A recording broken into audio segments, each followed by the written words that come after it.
राकेश पिछले रविवार को अपने घर गया था, लेकिन तेज बुखार के कारण वह सोमवार को वापस नहीं लौटे। आज का पूरा दिन उन्होंने मेरे साथ गुजारने का वादा किया था। अपने जन्मदिन पर उसने न मिलकर मेरा मन सचमुच बहुत दुखी होता। राकेश को अपने प्रेमी के रूप में स्वीकार किए हुए मुझे 3 साल बीत चुके हैं। उनके दोनों बेटे चुन्नू और मुन्नू व पत्नी सरिता से आज मैं पहली बार मिलूंगी। राकेश के घर जाने से एक दिन पहले हमारे बीच जो वार्तालाप हुआ था, वह रास्ते भर मेरे जहन में गूंजता रहा। मैं शादी करके घर बसाना चाहती हूँ, माँ बनना चाहती हूँ। उनकी बाहों के घेरे में कैद होने के बाद मैंने भावुक स्वर अपने दिल की इच्छा उनसे जाहिर की थी। कोई उपयुक्त साथी ढूंढ लिया है। उन्होंने मुझे शरारती अंदाज में मुस्कुराते हुए छेड़ा।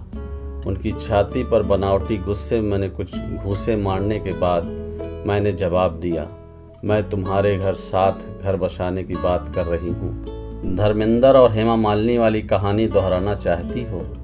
मेरी बात को मजाक में मत उड़ाओ प्लीज़। रेनू, ऐसी इच्छा को मन में क्यों स्थान देती हो जो पूरी नहीं हो सकती? अब वह भी गंभीर हो गए। देखिए, मैं सरोज से कोई तकलीफ़ नहीं होने दूंगी। उसकी पूरी तनख्वाह उसे दे दिया करूंगी। मैं अपना सारा बैंक बैलेंस बच्चों के नाम कर दूंगी। उन्हें पूर्ण आर्थिक सुरक्षा देने। उन्होंने मेरे मुंह पर हाथ रखा और उदास लहजे में बोले, तुम समझती क्यों नहीं सरिता, मैं तलाक नहीं दिया जा सकता। मैं चाहूँ तो ऐसा करना संभव नहीं है, पर क्यों? मैंने तड़प कर पूछा। तुम सरिता को जानती होती तो यह सवाल न पूछती। मैं अपने अकेलेपन को जानने लगी हूँ। पहले मैंने सारी ज़िंदगी अकेले रहने का मन बना लिया था, पर अब सब डामाडोल हो गया है। तुम मुझे सरिता से ज़्यादा चाहते हो? हाँ, उन्होंने बेझिझक जवाब दिया था। तब उन्हें छोड़कर तुम मेरे हो जाओ। उनकी छाती से लिपट कर मैंने अपनी इच्छा दोहरा दी। रेनू, तुम मेरे बच्चे की माँ बनना चाहती हो तो बनो। अगर अकेली माँ बनकर समाज में रहने का साहस तुम में है तो मैं हर कदम तुम्हारा साथ दूंगा।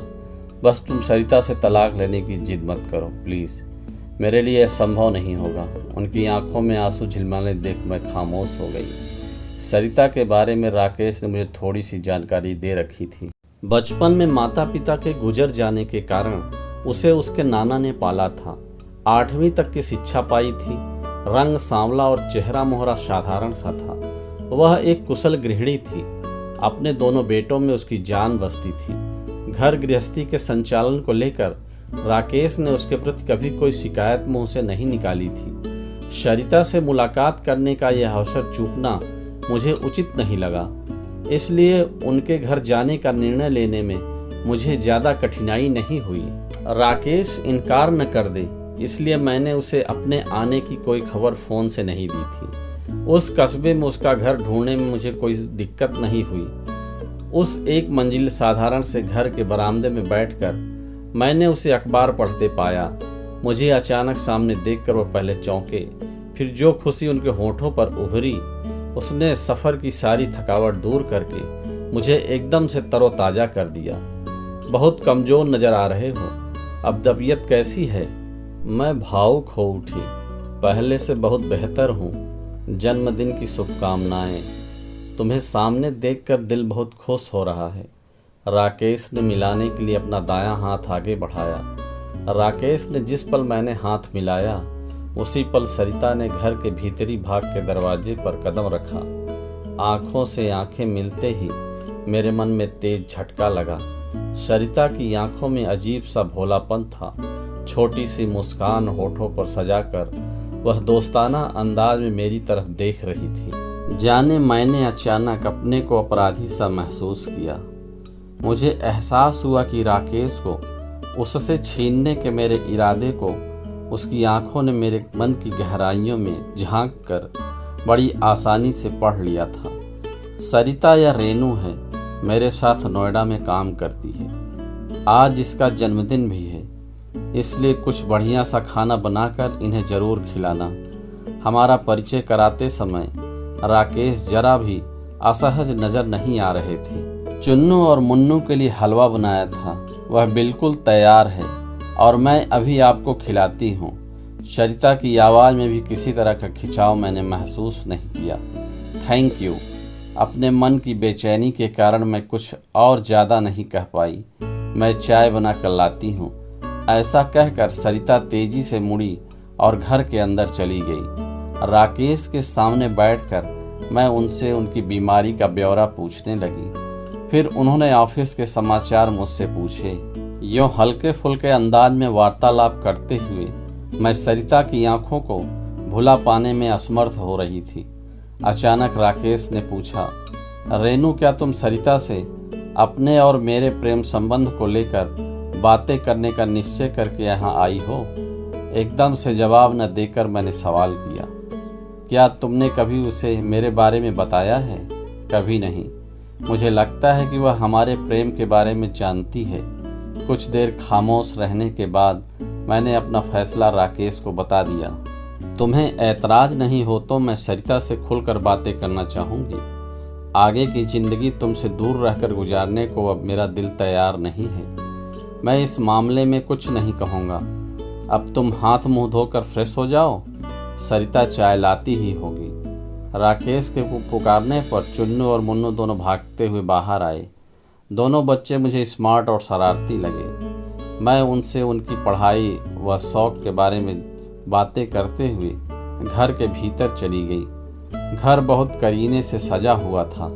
सरिता के व्यवहार से तो अब ऐसा नहीं लगता कि उसे तुम्हारे और मेरे प्रेम संबंध की जानकारी नहीं है। मैंने अपनी राय राकेश को बता दी। सरिता सभी से अपनत्व भरा व्यवहार करती है। रेनू उसके मन में क्या है, इसका अंदाजा उसके व्यवहार से लगाना आसान नहीं है। राकेश ने गंभीर लहजे में जवाब दिया, अपनी 14 सालों की विवाहित जिंदगी में सरिता ने क्या कभी मुझे अपने दिल में झांकने दिया है? राकेश, मैं तुम्हें एक संवेदनशील इंसान के रूप में पहचानती हूँ। सरिता के साथ तुम्हारे इस रूखे व्यवहार का क्या कारण है? रेनू, तुम मेरी पसंद, मेरा प्यार हो, जबकि सरिता के साथ मेरी शादी मेरे माता पिता की जिद के कारण हुई। उसके पिता मेरे पापा के पक्के दोस्त थे। आपस में दिए वचन के कारण सरिता एक बेहद साधारण सी लड़की मेरी इच्छा के खिलाफ मेरे साथ आ जुड़ी थी। वह मेरे बच्चों की माँ है, मेरे घर को चला रही है, पर मेरे दिल में उसके कभी जगह नहीं पाई। राकेश के स्वर की उदासी मेरे दिल को छू गई। रेनू, तुम्हारी खुशी की खातिर मैं वह कदम उठा सकता हूँ, पर तलाक की मांग सरिता के सामने रखना मेरे लिए संभव नहीं होगा। मौका मिलते ही इस विषय पर मैं उससे चर्चा करूँगी। तुम जैसा उचित समझो करो। मैं कुछ देर आराम कर लेता हूँ।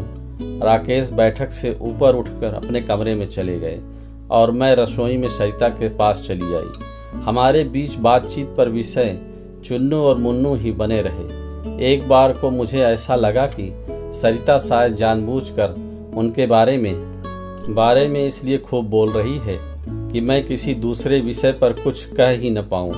घर और बाहर दोनों तरह की टेंशन से निपटना मुझे अच्छी तरह से आता है। अगर मुझे देर कर सरिता तनाव, नाराजगी, गुस्से या डर का शिकार बनी हो तो मुझे उससे मनचाहा वार्तालाप करने में कोई असुविधा न महसूस होती। उसका साधारण सा व्यक्तित्व, उसकी बड़ी बड़ी आंखों का भोलापन, अपने बच्चों की देखभाल व घर गृहिणी की जिम्मेदारी के प्रति समर्पण, सरिता के लिए मेरे मन में इस समय सहानुभूति से कहीं ज़्यादा गहरे भाव मौजूद थे। मेरा मन उसे गले लगाकर उसकी पीठ थपथपाने का किया और ऐसा ही मैंने किया भी। उसका हाथ पकड़कर मैं राकेश की तरफ चल पड़ी।